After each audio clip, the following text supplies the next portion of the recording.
ওয়ালপুল আইস magic মডেলের একটা single door refrigerator inverter compressor দেখতে পাচ্ছেন। সেই ইনভার্টার কম্প্রেসারের আমরা অয়েল চেঞ্জ করছি, যে অয়েলটা খারাপ হয়ে গেছে দেখাচ্ছি। সেই অয়েলটা আমরা দেখছেন কিভাবে অয়েল বার করেছি আমরা।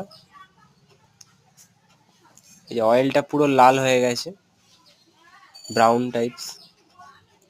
এই খারাপ অয়েলটার চেঞ্জ করে আমরা নতুন অয়েল চার্জ করছি। সেই অয়েল চার্জ করার প্রসেস আপনারা দেখতে পাচ্ছেন। এই সাকশন লাইন দিয়ে আমরা অয়েলটাকে সাক করাচ্ছি বিপরীত চার্জিং লাইনকে চেপে, তখনই সাকশন লাইন অয়েলটাকে সাক করে নিচ্ছে। Oil charging complete. দেখতে পেলেন, একদম ইজি প্রসেস।